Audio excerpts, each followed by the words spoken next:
Good morning, good afternoon, or good evening, ladies and gentlemen, wherever in the world you might be.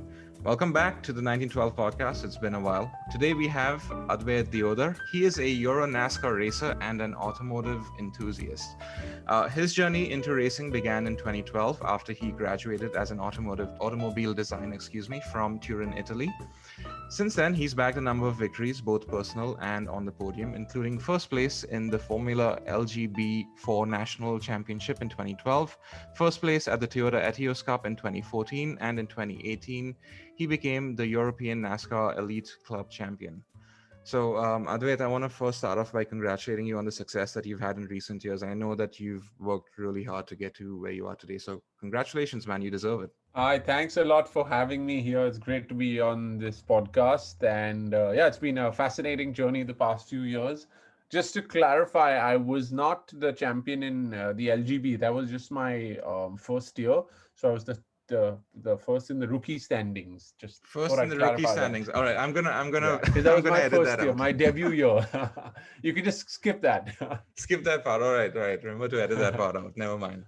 Anyways, thanks for coming on, though, man. I appreciate you being over here. But from what I see is that you're incredibly passionate about racing and stuff. Like you've been doing it for a while now. So I guess my first question to you is, where did this passion come from, really? Yeah, that's the question I ask myself as well. I mean, I've been passionate about the sport since a very young age, and yeah, there's no motor racing background in my family, nor my father, nor my mother, nor my brother. I mean, it's just my brother and I used to watch Formula One growing up, but I've ever since I was a child, my parents have always been obsessed with cars and just going fast. But I only started racing very, very late. So I guess it was 22 years of passion that was just building up inside me. And I got to let it let it loose in 2012. Now, Euro NASCAR, as to what I understand, is very different from the American NASCAR. But I don't think very many people know much about NASCAR in itself. Or at least the listeners that I cater to, they don't really know much about NASCAR, I would assume. So I was wondering if you could tell us a little bit more about it. Yeah, so it's NASCAR, as of course a lot of people will know, is an enormous sport in North America primarily. It's I'd say what's the top three, top four watch sports in the United States, and they race. There's various levels in NASCAR, but it's all about big oval racing. So they're on the super speedways where you're doing 200 miles an hour with 35 cars, absolutely flat out. What we do in Europe is European NASCAR, and European NASCAR is, I'd say it's an arm of American NASCAR, but we don't race on ovals. We race around circuits. So the cars they look the same. To the common person, I mean, who does not really know the nitty gritties of motorsport, the Euro NASCAR car and the NASCAR car look the same, but they're very different in many ways. We've got less powerful engines. The super speedway American NASCARs have almost 850 to 900 horsepower, which is a lot of power. We have about 415 because it's restricted on the with the air limiter, and we don't race on ovals at all. Like I mentioned, we race on quite a few famous circuits around Europe, including some Formula One tracks. So that's the main difference, if Mm. that makes sense. So 415 horsepower. So is it stock, bone stock? Yeah, so we use the 5.7 liter V8 LS7 engine, and all your petrol head listeners will know what the LS7 engine is. Mm. This 5.7 liter V8 Chevy engine is used in various motorsport, in various cars across the world, or it has been. And there are a few mods here and there on the engine. It's not completely a block which you take out of a road car, but of course it's not a full race engine either, in which you change your pistons and your bearings after each weekend. But it's quite similar to this particular engine which you put in a road car, but it of course has been changed to adapt to the race car. Mm. And to what I understand as well, it's you can't actually change your tires. Is that correct? Am I correct in saying that? Yeah, so we have, of course, no tire changes, not like Formula One where we have tire changes in the race. But what is interesting is you have, of course, your over a race weekend, you've got practice sessions, you've got one qualifying session, you've got race one, and you've got race two. So of course, in practice sessions, you use older tires, or if you've got a decent budget, you buy a new set of tires and use them in practice. But from qualifying till race two, you've got the same four tires. So tire management is extremely important in Euro NASCAR, because by Sunday your tires are pretty done. Yeah, that it seems pretty hardcore, man. Like, I mean, because when you see in Yeah. Formula One, like they're constantly changing the tires and stuff, and they're like entire segments dedicated to like how these guys, like how quickly they change the tires and stuff. But like in this, like it seems pretty hardcore. Like, I mean, if you screw up on, like, I don't know, if you race too hard, I guess, like you're gonna wear tires out like prematurely. Yeah, I mean that's so true. That's why tire management is so important. And this year we've got a new tire manufacturer where the tire compound is even softer than it was. So just the lock up here and there, and your tires are done. And I actually, we at our first race weekend, which was last month in Valencia, Spain. I'd never driven with this new tire compound before because I didn't drive in 2020 due to travel restrictions. And in qualifying, it's something you never want to do. I flat spotted a tire and it was down to the carcass. So I Oh shit. destroyed one tire before the first race even started. And so I was already on a back foot and I had to take one of the tires from practice. So, yeah, so that's why it's so important. And drivers, I mean, you need to be pushing 110%, but then you also need to be driving in a certain way in which you're not destroying your tires, because you got to remember we don't have any traction control. We've got a lot of power, and we don't have any ABS. There's no anti-lock braking. Hmm. The so when you hit the brakes hard, you got to modulate your brake pressures, because you don't want to lock up. Because every time you lock up, that's causing serious pain to those tires. And you drive a Mustang, am I right? Yeah, so I do drive a Mustang body, and here's a little secret for all people who know about Euro NASCAR is the engine is the same. So all cars are using the same 5.7 liter Hmm. V8 Chevy engine, but because NASCAR has different manufacturers, it's just the body kit that's different.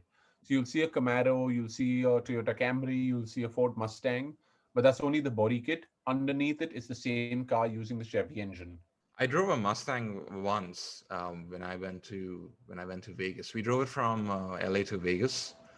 But Oh, that that must have been a fun trip. Oh, Oh, wow. dude, it was insane, honestly. Like, and the thing is, like, if you've been on American roads, like, especially like intercity, like, it's just this one long straight road, and American muscle is known for like driving in a straight line, right? Like, the best driving experience you can get is driving in a Yeah. straight line in those cars. But yeah, it was a 5 liter V8 that they had, and Oh, oh my God, dude! Then when you put the power down on that, it just kicks you back and like and I had sounds the like a time of my million life. bucks.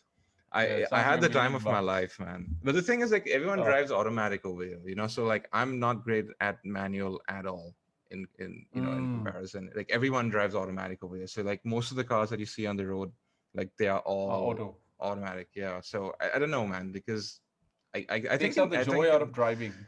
yeah, that's what I hear a lot from people, because like you feel more connected to the car when you're driving manual, I guess.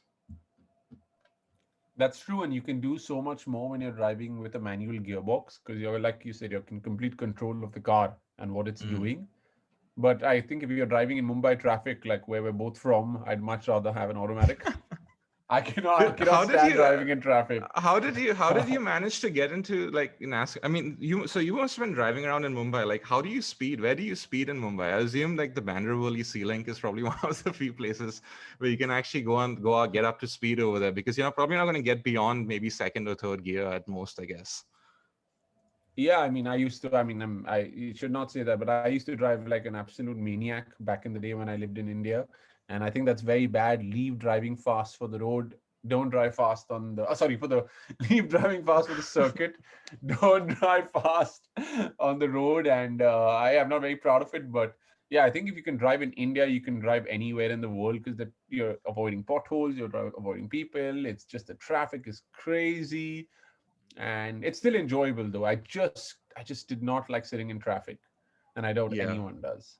Yeah, it's like a continuous obstacle course over there, man. Like, I mean, people over here in Canada complain about how bad the traffic is, and I'm like, nah, son, you don't, you have no idea how bad traffic can be, because like like you see the kind of the things people complain about in terms of traffic conditions and stuff over here. I mean, I know in London that you guys get pretty chock-a-blocked at times, especially like in the heart of the city. But at least in Vancouver, like, I mean, the traffic is like barely an inconvenience, in all honesty.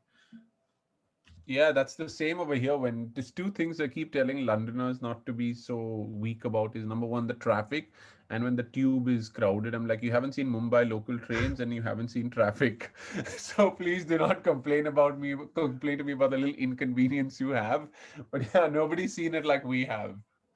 Yeah, man. Like, especially the trains. Yeah, like that's something that I went to Mumbai, I think, in 2018, and I saw the trains, and I used to like I was from Xavier's College, so like I would take a train to Victoria Terminus station, and from there like get into college and stuff. And oh man, like the trains were just like it was another level of crowd. Like it's unbelievable. Like when I show people videos of like the train stations and stuff over here, like they're just absolutely shocked by how like just like how many people there are trying to like shove themselves into that like one tiny compartment. It's absolutely hilarious. Yeah, it's the same. Yeah, I mean, I did that as well. In 11th and 12th, I went to Jai Hind, and so I took the train every morning, and it was just crazy. So, like I said, if we can do that, we can withstand anything. Oh yeah, for sure, for sure. So getting back into racing, what made you get into NASCAR in the first place? So it actually goes back a bit. So of course, I raced in India 2012 to 2014, and then I came to the UK in 2015, actually on a one-way ticket to try and take my racing to the next step. And I wanted to actually race in the Porsche Carrera Cup because I wanted to follow the GT3 format of racing, but excuse me, but you need enormous money in order to compete in any form of motorsport. And the Carrera Cup, as much as I tried, I mean, okay, I gave it everything to try and raise the funding in sponsorship, but I needed Mm. over 250,000 pounds, and it was just not coming. And 2 3 years I tried, and yes, money was not appearing. And it was just about right place, right timing. I'd been reaching out to certain teams then of different championships, and someone called Lucas Lasser, who was extremely helpful. He races in Euro Nascar and he has a team. He reached out to me and said, it would be great to have an Indian driver in this. Why don't you come out to France, try the car, see what it's like? They're a lot of fun to drive. The series is growing at an enormous rate. There's some great tracks we race at. Why don't you come and check out the car? And to be honest, I didn't know anything about Euro NASCAR before that, if I'm being completely honest. And I said, you know what, let's give it a shot. So I went to France. I tested the car. I was very surprised as to how well it handled. I really didn't expect it to be set up so well. And yeah, then I had a meeting with the team organizer, the teams, the series organizers. The budget that I had to bring wasn't even remotely close to what I needed to get for Porsche Carrera Cup. And yeah, I'd got myself a day job in the meantime, still no sponsors, and I risked it all. I put in whatever money I had in my bank account, and yeah, I started racing in Euro NASCAR in 2018.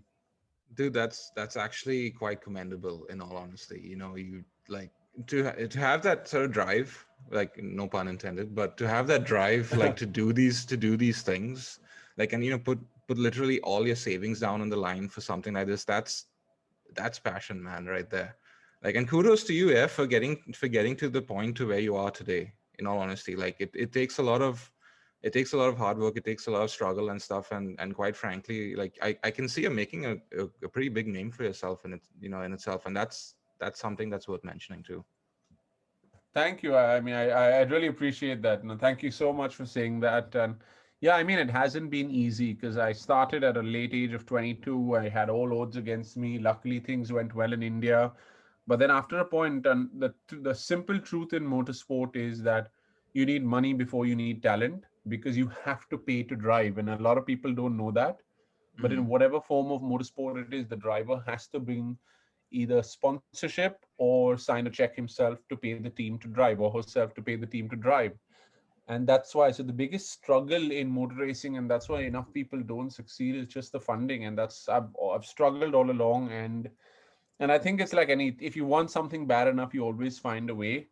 and I still think there's a long, long way to go. I still want to just keep pushing, and I feel like I'm very, very far from achieving my eventual goal, which is to be world champion in whichever form of motorsport it is.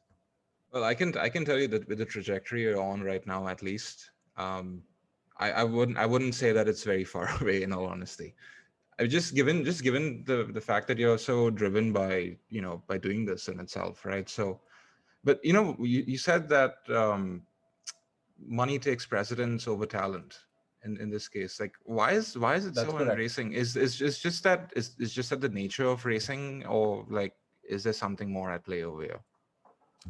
The thing is that in motor racing, people don't realize is, I mean, you just don't have the cars, you've got the teams behind them. So certain teams, I mean, I'll give you an example. Formula One, for example, everyone knows Formula One, whether you're a motorsport fan or not. Formula One, look at Mercedes, Red Bull. They have two cars on the grid, two drivers, but they've got almost 1,500 people working on in the factories just to put two cars on track. So the amount of infrastructure that's needed in order to run these things, it's not small. And even at lower levels of motor racing, you have teams with 10, 15, 20, 25 people. You've got engineers, you've got mechanics, and each part in a race car is expensive as well, because it's not like a road car where you can do 100,000 kilometers without having to change certain parts of the engine. Things are constantly changing because everything is being pushed to the absolute maximum. Mm. Tires last barely a race weekend. A set of tires go anywhere between about 1,200 to almost 5,000 euros. It just depends on which tires they are and in which championship you're running. So the problem is that everything is so expensive, and someone's got to pay for it. And sponsors can only cover a certain amount. But after that, I mean, look at, I'll give you again, just to put it in perspective, going up the Formula One ladder, you have kids in top level go karting, 12, 13, 14, 15 years old, racing in categories called like KF1 or Rotax World Championship karting. And I'm not joking here. 12, like I said, 12, 13, 14-year-old kids, budgets go over 200,000 euros for a 13, 14-year-old kid to go kart. So someone's paying for that because they're changing two, three chassis a weekend. You move to Formula 4, it's anywhere between 150 to 200,000 pounds a season. You move up to Formula 3, European F3, you're going anywhere from 500,000 to about 1 million a year to pay the team to drive. You go to Formula 2, which is one step under Formula 1, where you're competing in various circuits around the world. Budgets go to almost 2.22. I've heard some teams going to almost 2.8 million euros a year the driver has to bring in order to compete. So it's like obscene. It's obscene money. I mean, I don't understand how people afford it at that level. And but you would think that for these teams, right? That's what I really don't get, is that these teams, they are obviously in it to win it, right? So why can't there be like a process for them to vet the drivers themselves, like to see, to like just to basically separate the wheat from the chaff, so to say. No, they can, but I mean, you have certain teams who only want the very best drivers, but someone's still got to pay for it. I mean, these teams are run as businesses. Mm. So who's paying for it at the end of the day? The driver has to come with the budget. The team may have a sponsor who'd probably put in X amount of money, but someone's still got to pay because it's a business at the end of the day. Mm. Even Formula One, like some of the drivers, they bring sponsorship to not some, actually, I'd say more than 60% of the grid are bringing money to drive. And most of the people don't realize that. Yeah, that's very, it's very strange that we don't really hear about the side of racing, because it's more of the glitz and the glamour. At least from what is shown on TV, Yeah. it's like the speed, the girls, the champagne, the parties, things Yeah. like that, really. But never this back end stuff. But it's really cool. It's a very good insight into all of this, into like the scene, the racing scene, so to say. Was it like one of the most challenging things for you to get a sponsor? Yeah, I think more than anything, it's just finding the budget is the biggest hurdle in motor racing, in my opinion, more than anything. Unless you've got a rich daddy who's going to sign off hundreds of thousands per year, you got to find sponsorship from somewhere. And touch wood, and after a lot of hard work, I was fully funded in India, but I have not managed to raise a single penny after that. So I've had to back it on my own. But that's the biggest struggle any racing driver has, is finding the budget. I think if it was easy, we'd have a lot more drivers out there. Yeah, I would certainly assume so. I mean, it's just something that I guess, it's kind of sad in a way because you're a talented guy, man. Like I've seen a few of your races, like in the days leading up to today, but and it's Thank you. just you've got, yeah, man, you've got some really good stuff going on for you, and it's just sad that what's holding people back. I mean, you never know. There could be like a lot of other people like you as well, out there wanting to get into racing, but just simply don't have the money or the budget to do so. Yeah, no, for sure. I mean, everyone knows Lewis Hamilton and Max Verstappen, the best drivers out there Mm. right now, but they've had a lot of financial backing to get there. I'm sure there's enough people out there who are probably as talented, but just never had the chance. And that's the problem. This has been motorsport all along, though, and people don't realize that for the past 50 years, it's always been expensive, and I don't see it changing for a long time. What is your most memorable time on the track for you, be it NASCAR or anywhere else? Like, what is the most memorable moment for you? Oh, that's a good one. I think there's quite a few. I think let's start off with India. I think my most memorable moment in India, of course, was coming second in the national championship in 2014, which is the highest category at that point. I actually was in contention for the title for the final round, but as luck may have it, 365 days in a year and the one weekend that mattered to be most, I ended up with dengue fever. Oh shit. So I was supposed to be in Delhi for the final round, fighting for the national championship, but I was in a hospital bed with a drip in my arm because I had dengue. But luckily, myself and the guy who ended up winning the championship, we were so far ahead of the others because it was just us going head to head, Mm. and I still managed to come second overall with missing 2 rounds on a race we in a race season, which was a great feat. But then I think my first win, which was in that Etios Cup, I'd never driven that car before. It was my debut weekend, and I went and won the race, and that was pretty special. And then I'd say another big moment was, of course, yeah, just racing around Brands Hatch and finishing on the podium over here in the UK in 2019 with Hmm. all my, because I lived here for a few years, so a lot of my friends were there watching, and in some ways it's my second home race, so that was pretty special. Yeah, I did see that. I did see that podium win as well. So that was 2019. 2020, I assume with COVID and everything, like it just like threw a wrench in the wheel, and you couldn't really do much about it. I'm sorry with the car puns, Yeah. dude. I don't know where they're coming from. They're just coming automatically, man. It's Just just keep them coming coming. automatically. I'm not. You're a I natural. swear. I swear. I'm not doing it. I swear. I'm not doing it on purpose. Like All right, put away your I'm notes, just saying Kane. Put away your notes. it.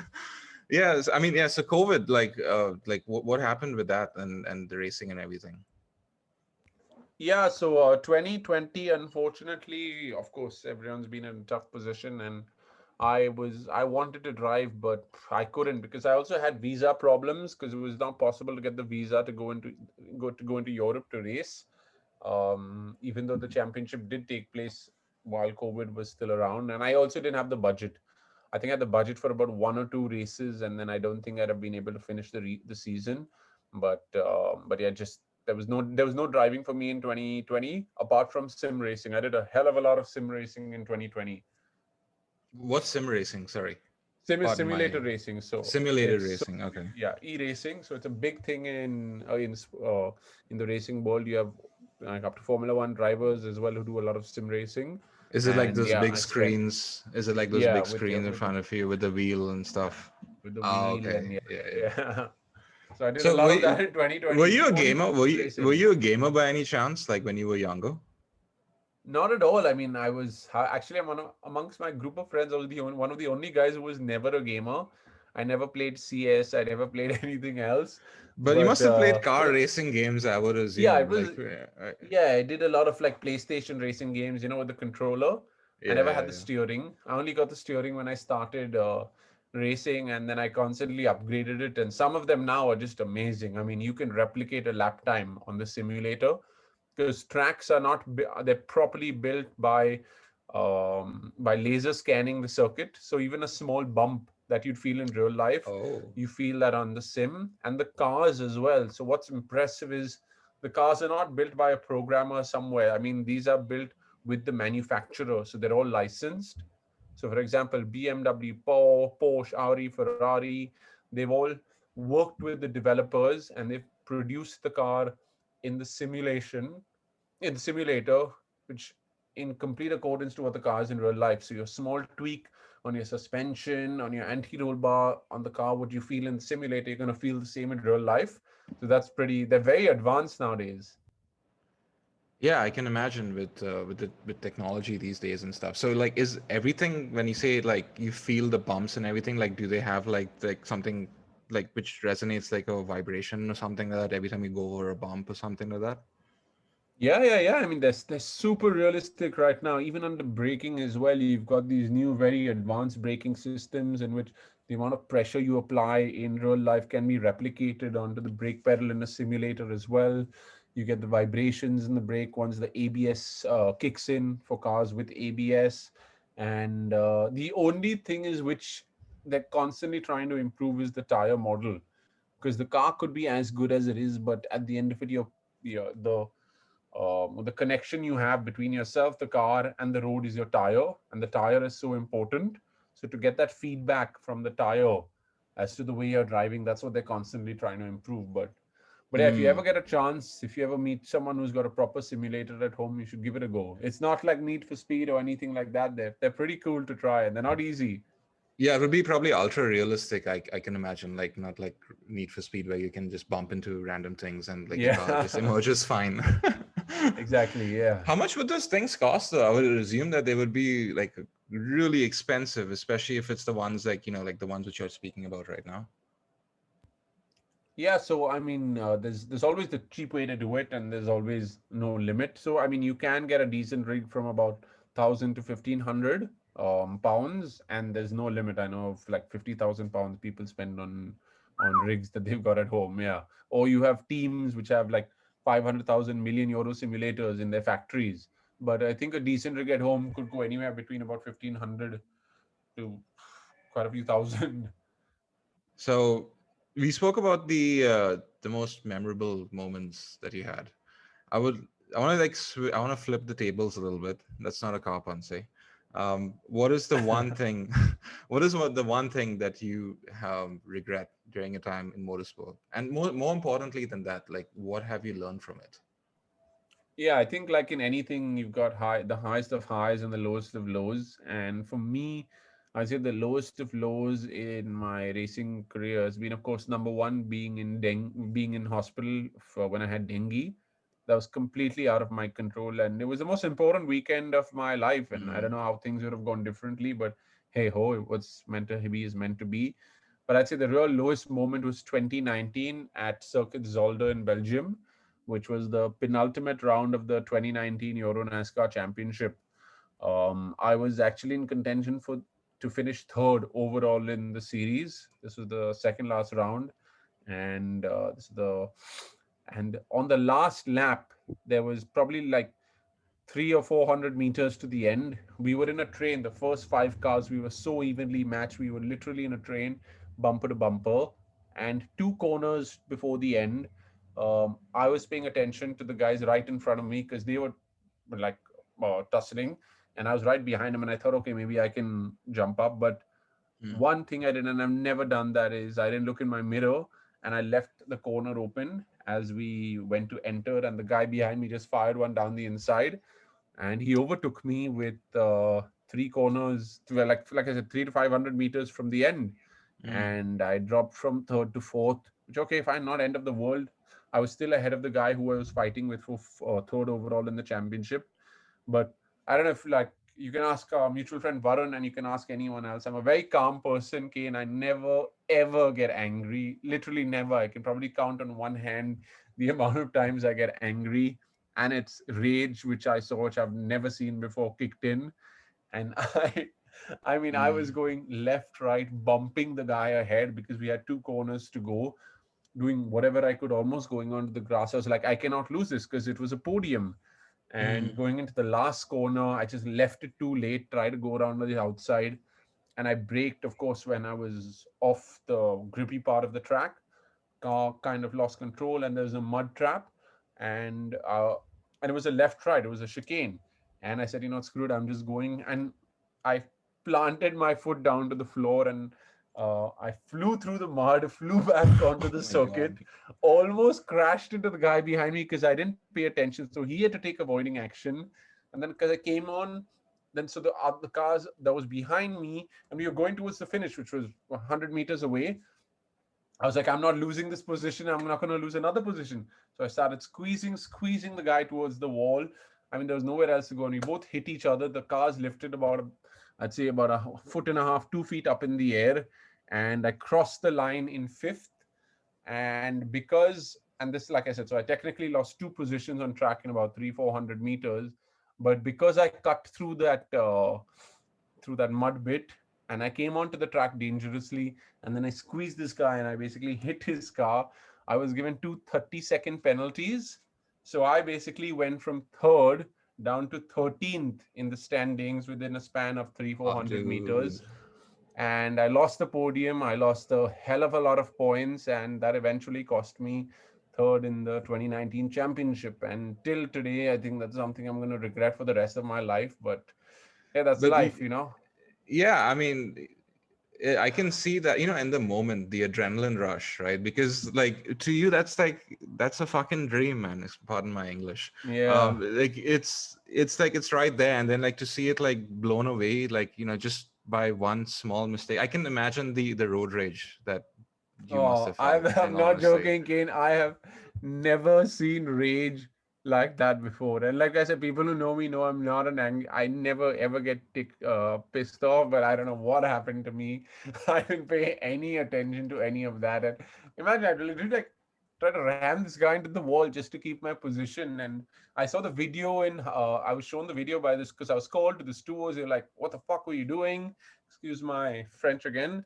And I saw and I could have had a very, very bad accident, particularly when Yeah. I came back onto the track. The car behind me had to take avoiding action, and that would have been a horrendous accident. And it's of course something to learn from is that number one, always be aware of your surroundings, because it was my fault. I should not have left that door open to allow that guy to overtake me. And then after Mm. that, just got to keep calm. I should have been smart, kept that fourth position because I was still ahead of the guy. And yeah, it's a lesson learned, but one that I will Yeah. never forget. Exactly. Honestly, like while it was a mistake, it was just a mistake, right? I mean, you were still fairly new to the entire. I don't know about the other Yeah. guys. I assume that they have like a decent amount of experience on the track as well. So like Uh, when you're fairly new, on the track, you're gonna make certain mistakes, and obviously I can tell that you probably have learned from it because you just said that you're gonna probably remember it for the rest of your life. So I mean, these things happen really, right? So I wouldn't really fault you for that, right? And that's just, I guess, life experience. yeah, like you said, it's life. And yeah, I mean, I was going up against a guy who's very, very experienced. I mean, he's got 1,000 times more experience than I have, and I was ahead of him. But yeah, like you said, we live and learn in life, and like life kicks you down enough times. You just got to get up again and learn from your mistakes. Exactly, right. And you've done that, right? So so kudos to you, man, for for keeping it real. And I know a lot of people would have not exactly been particularly happy or particularly. I mean, I'm sure you're not proud of it, but No.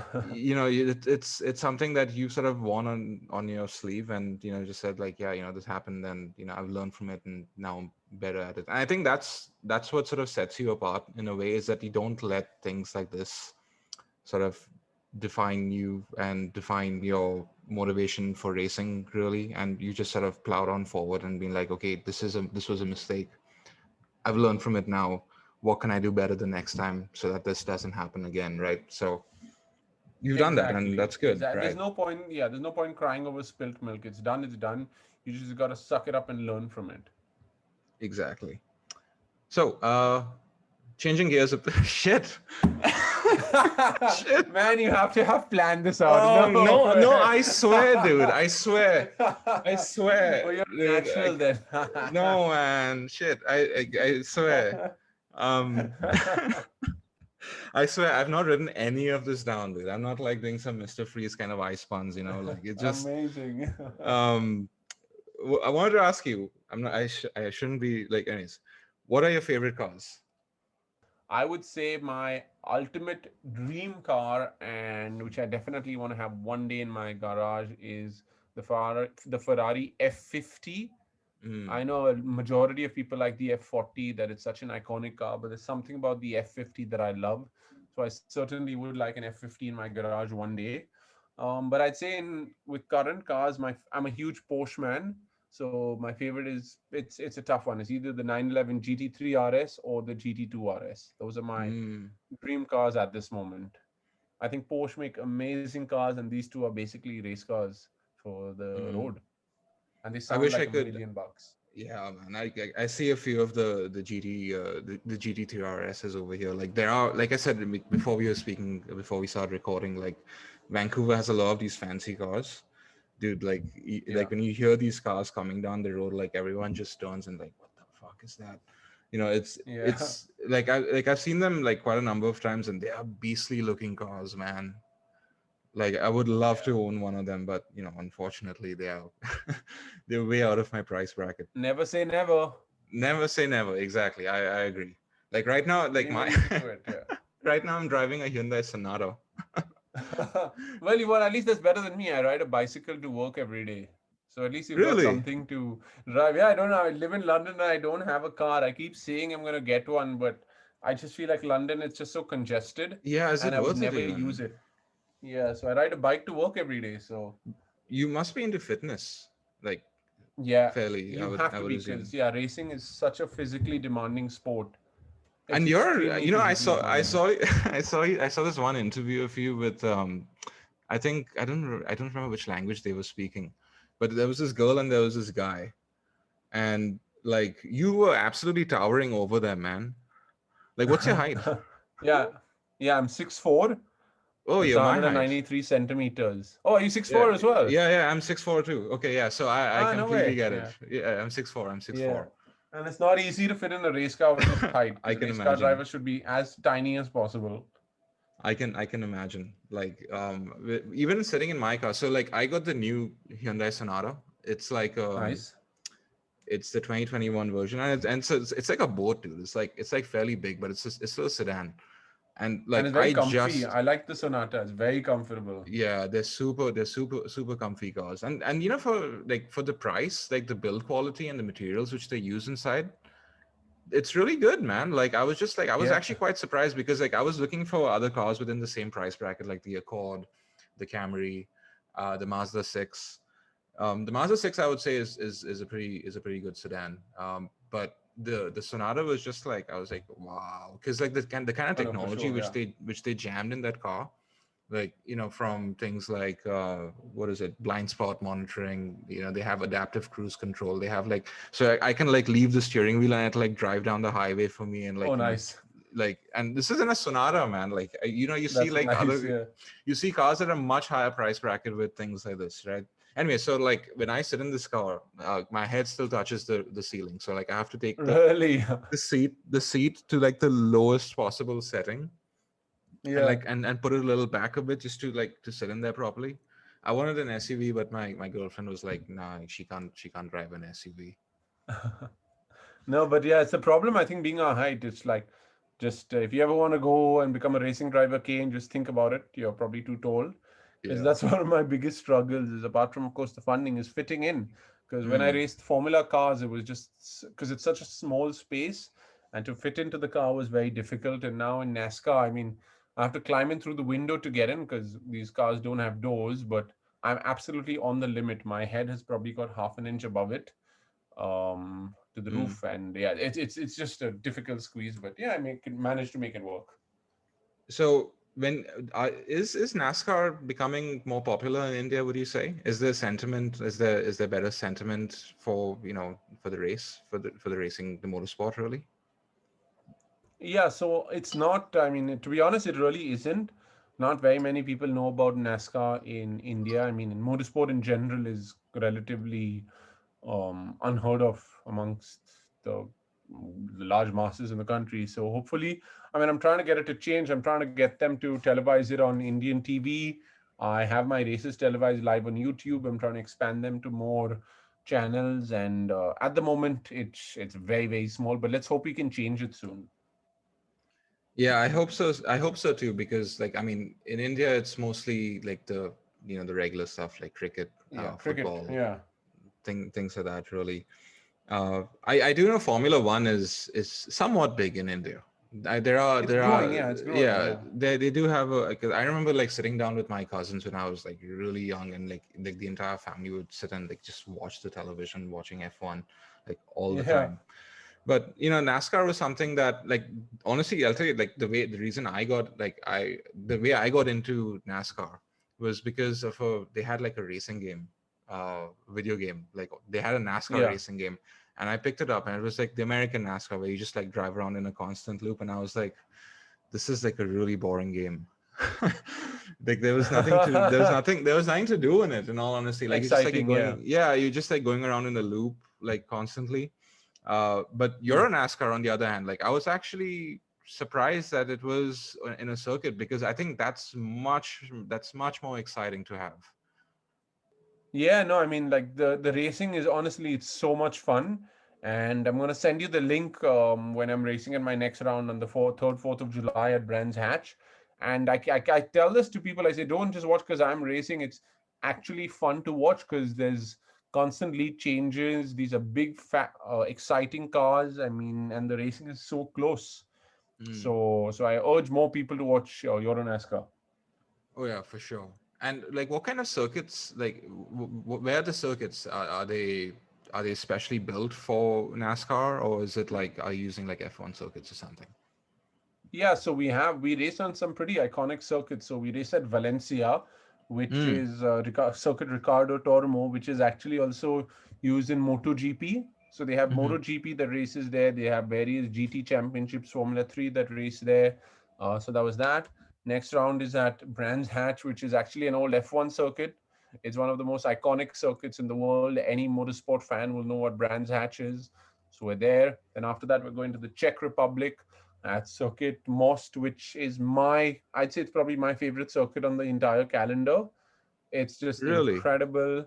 Yeah, they have a lot of GT racing over there.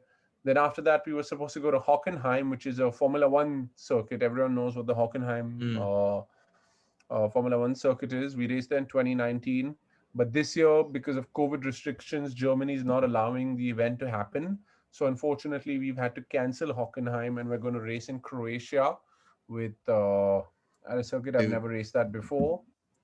Then that's some really epic stuff, dude. Honestly, it must have been I, it must have been super exciting to like having to like you're like you see because you see these tracks, these circuits on TV, and now to be like actually be sitting behind the wheel in a oh legit yeah, race on this track, like it must have been like a complete like blowing experience.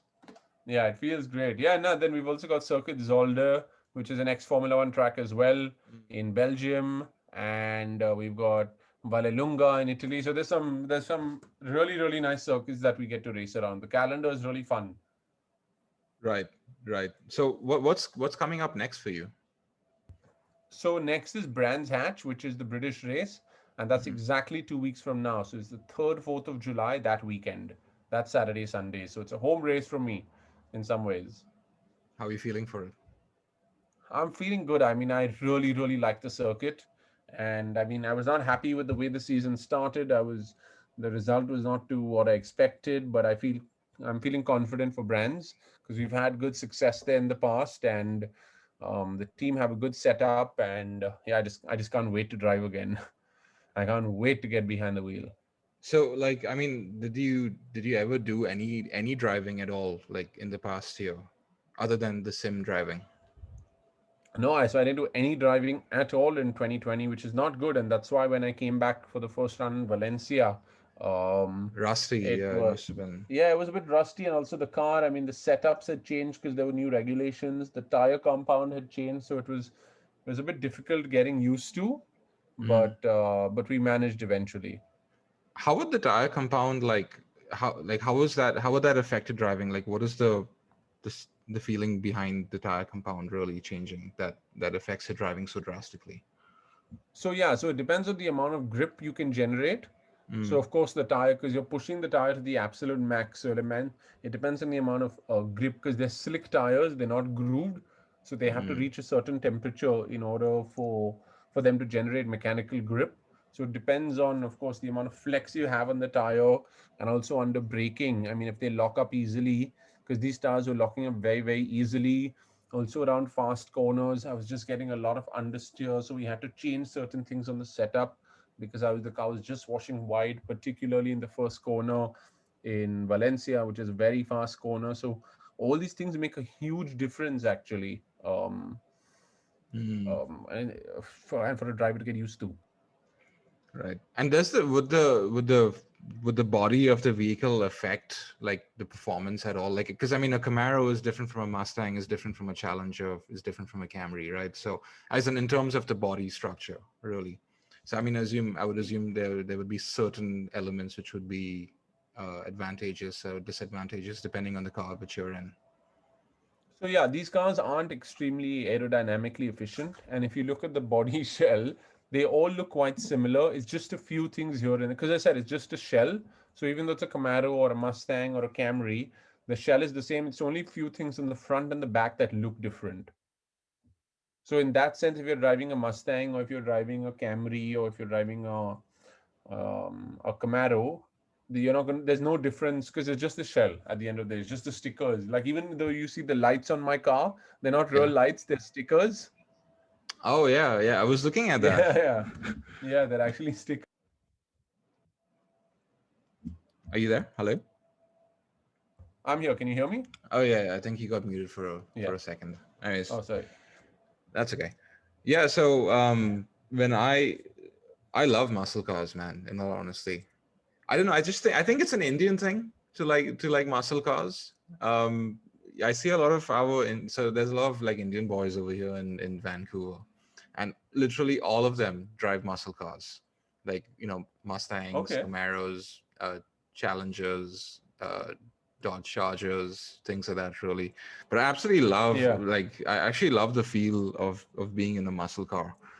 But one car which, like, really, I don't know, I know a lot of people like this car, and it's probably an unpopular opinion, the Camaro. It is just I don't know, man, the visibility out of that car is absolutely terrible. Like, I don't know how Yeah. people drive They're them. not Like, very well thought of. Yeah, these cars. Yeah.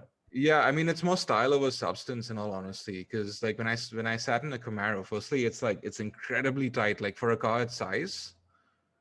Like, it doesn't seem, I don't know, like, you're a big guy, I don't know if Yeah. you probably must have sat in a Camaro at some point in time. Like, they Not aren't really, actually. I mean, yeah, really. no, I haven't, but I've heard things, and I'm not surprised that they're not, because I know they're not very smartly designed, and there's many blind spots, and like you said, there's not very much you can actually see.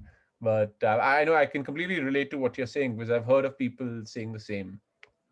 Yeah, like when I was sitting in a Camaro, I never actually drove one, but I sat like, I was in the passenger seat of one. I was like, dude, how do you see out of this thing? Like, if there's a car behind you, like in your blind spot, like, there's no way in hell that you're gonna that you can see him, unless, like, you really stick out your head to the left or to the right. Like, that's really how Exactly. bad the visibility is, right? So, this guy, this guy actually, he got one of these mirror dash cams, which has like a Yeah. camera at the back and at the front. So, like, he would have like this wide angle lens at the back, so you could see the blind spots and everything. He's like, yeah, this is what I have to do to to be safe on the road in this thing. And he had like the big one. I think he had Yeah. the Camaro, what's it, the RS, I think it's called. Yeah, but No, you've got quite a few models. I mean, you've got something like 800 horsepower. I think the Demon, it's called the Demon, I think. The Dodge Demon. Yeah, that's like That's the Dodge. Sorry, ridiculous. sorry. Yeah. Yeah, yeah, the Yeah, it's Dodge Demon. crazy. Like, it's absolutely ridiculous, man. Like, so the Durango, I don't know if you know about the Dodge Durango. It's like a giant Yeah, SUV. yeah, yeah. Yeah, it's a Yeah, yeah, family yeah. SUV. They have an SRT version Yeah. of this, which is like, it's like 760 horsepower or something. And I'm like, are you insane? Like, putting 760 horsepower in a family SUV? Yeah. But that's the Yeah, no, American like car culture. I think there's also the Yeah, it's American culture. I think it's the Grand Cherokee. They had the Grand Cherokee Red Vapor, Oh yeah, Red yeah. Venom, or is it Red Vapor, which was also something like 700 horsepower, which I drove and I was like, oh, imagine dropping your kids off to school in one of these. Yeah, also so like Chrysler owns these brands, right? Dodge and uh which are the other ones that they own? I don't know. Chrysler owns like a bunch of these other brands, and Chrysler is known for like putting in like just a ludicrous amount of horsepower in their vehicles. Yeah. They're going to release. So there's a minivan over here called the Chrysler Pacifica. It's kind of like the Toyota Okay. Sienna. Okay. So the Pacifica, they're releasing an SRT version of it, which is going to have about 700 or something horsepower, and it's just like On a in a van. in a minivan, Oh my yes. God. That's Like I just was like, absolutely crazy. fucking Americans, man. Like Yeah. they just like really they love their big V8s. Yeah. That's just Americans for you, honestly. Like I can see why though. Like I've driven a Ford F-150, which is like a truck essentially. Nice. It's a beast of a vehicle, man. I mean, like it's huge, like, and it's really imposing on the road. Like literally everyone like is like maybe like 4 feet below you, and like you can just see on for miles in the distance. It's pretty insane. Yeah, no, I'd love to drive an F-150. I know about it. They're cool cars. Do you ever come to Canada or America? No, I mean, I really want to. I was planning to at some point last year, of course, then COVID hit, but I've never been to Canada. I've been to the States for a very short period. So I've literally Mm. spent only one day in the States in New York, and it's one of my top places I want to visit. So I would love to visit at some point. So before you leave, Okay. before you go, any parting words as such? What are your next steps? Where do you see yourself? Where do you want to be? Things like that, really.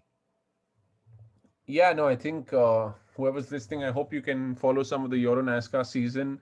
The races are televised live, so I guess follow the YouTube page, which is Euro NASCAR, and hope you can watch some of my races for this season. And yeah, the plan is to drive this year, and I want to win the championship, so I'm going to give it everything I've got.